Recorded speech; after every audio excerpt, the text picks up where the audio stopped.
Hi, I'm Greg Howlett, and today we're going to talk about a song. This is a new arrangement that I'm about to work on. As a matter of fact, I'm going to post this as a free arrangement on my website here in a few days. And it's called He Leadeth Me. Now, this is an old hymn. I'm going to play it for you in just a second. But I want to talk to you about how we come up with a hook. This is an example of coming up with something that makes it more than just a song that you play, making it into something that feels a little more special, a little more pre-planned. Now, that doesn't mean you have to pre-plan it. As a matter of fact, my days of playing pre-planned offertories are pretty much over. I don't do that very much anymore, at least in churches, unless I'm doing concerts. If I'm just in church and I'm asked to play an offertory, I just do it. But I'm going to use the technique that I'm about to show you. But before we start, let's just play the song through as it sounds. And you'll hear what we're going for and where we're starting with. The song goes like this.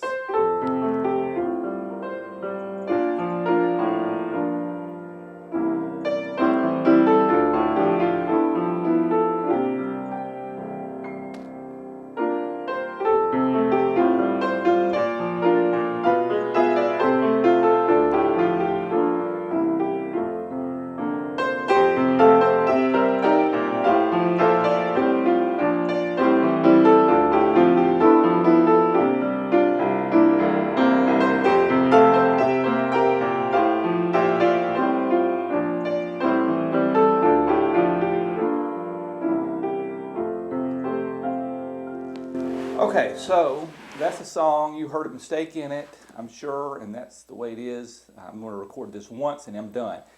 So you'll hear the mistake. And then the piano, by the way, has a few problems of its own. It's been really beaten here lately with my recent concert at Gwinnett. And then the children, I got 3 children playing this thing.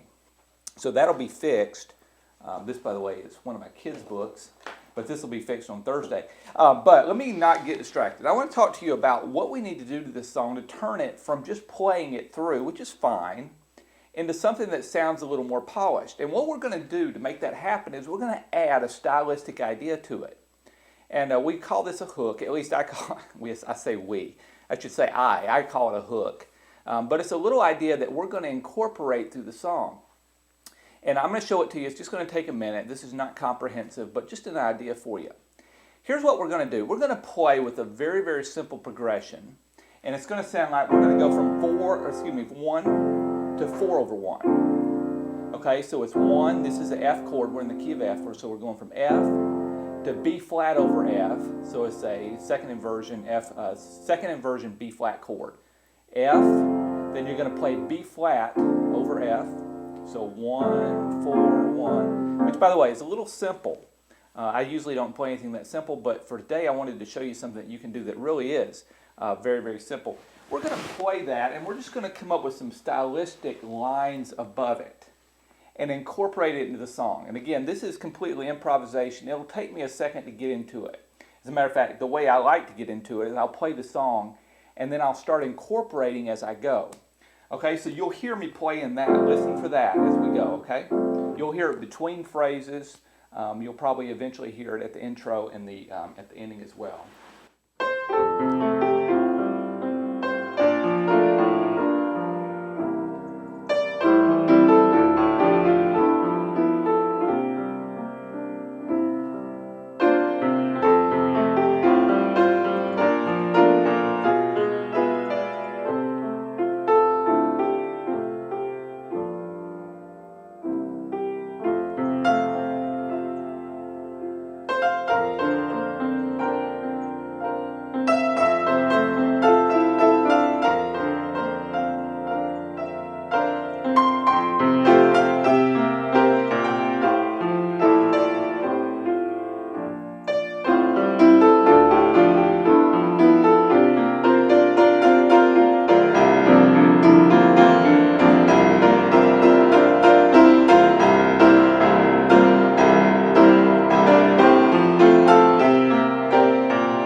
Okay, so that's it. You started hearing it. You heard it in two places. And I'm just playing with it a little bit, but I've sort of got in my mind an idea that I can use to start the song, because now I can take that little line and incorporate it as an intro throughout the piece and maybe at the ending as well. For example,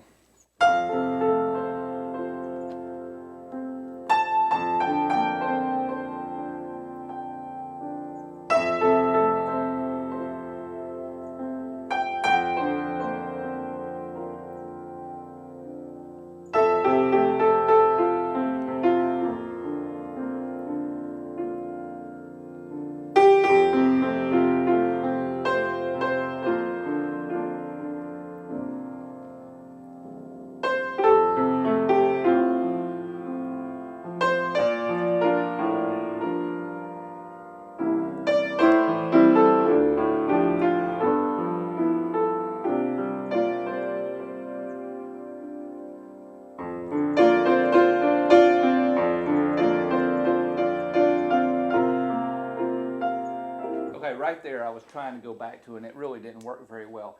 But did you hear how I started it with started the intro using that idea? Let's keep going. Actually, we'll go into that. Here's the second set of 4 bars. And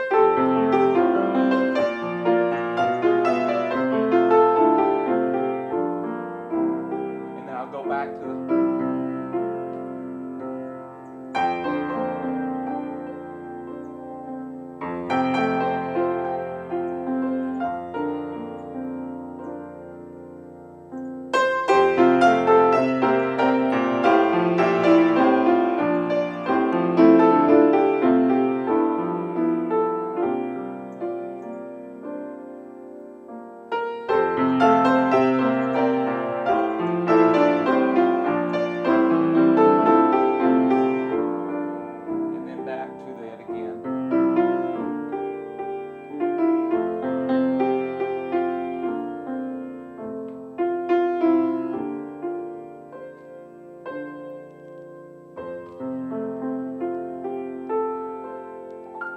Okay, so you sort of get a feel for what we're doing, but I want to talk to you really quick about how do you come up with those lines over this in the bass. 1-4, very, very boring progression really, but it works.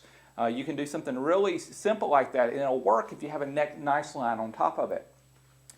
Well, here's what I'm thinking when I'm playing this. I'm playing in the key. This is a term that you hear me a lot. You'll hear me talk about a lot. It's called playing in the key.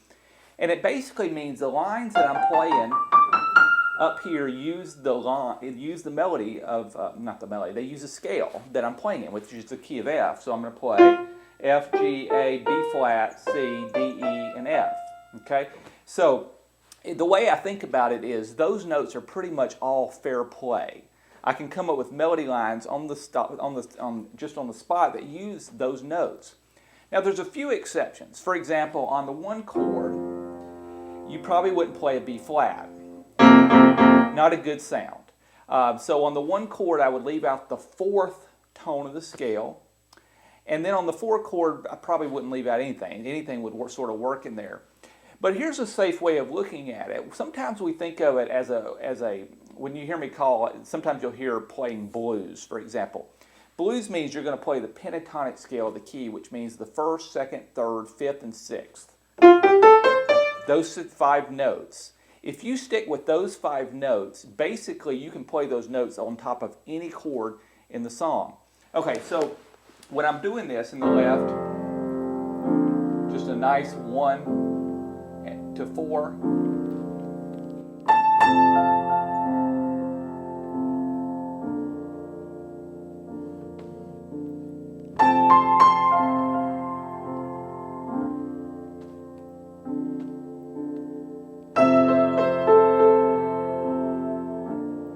Very, very simple stuff.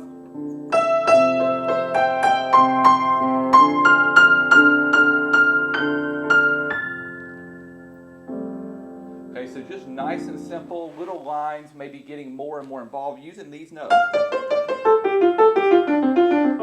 Those 5 notes, okay?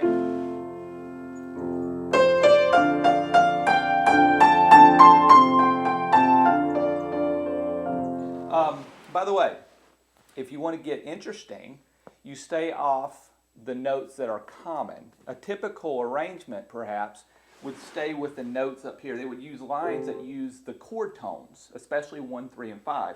In other words, you would hear, if you were playing a 1 chord, you would hear a lot of F's, A's, and C's in the melody line.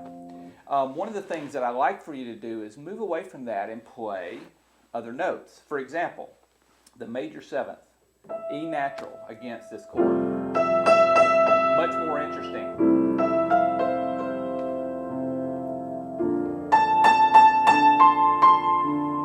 I was right there, I was playing an A flat or A natural against a B flat chord. Again, major 7th. 1 and 4 both like to have a major 7th.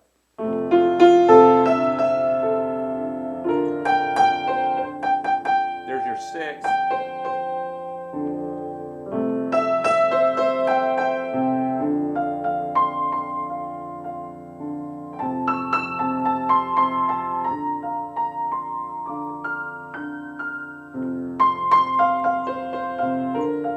So it can get interesting, but it doesn't have to. It can be little short phrases, something really simple.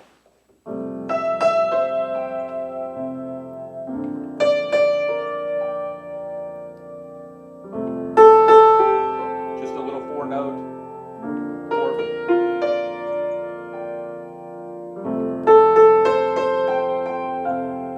You know, when I was starting to learn this, my teacher would say all the time, he would say, Greg, come up with a 3-note phrase or a 3 or a 4-note phrase and then elaborate on it. Now you can elaborate by making it more notes. You can throw some grace notes in there. You can put in other approach notes. The other thing you can do is change the rhythm, and that makes a big difference. You don't hear me playing on 1, 2, what is this? 1, 2, and 3. It's 4, 4 times, so you're not necessarily hearing me play always on the beat.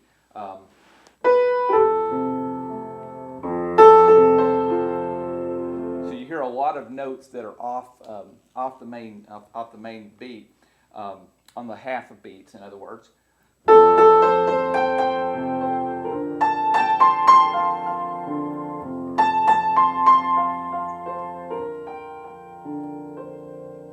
So you can get interesting just by introducing a little bit of rhythm.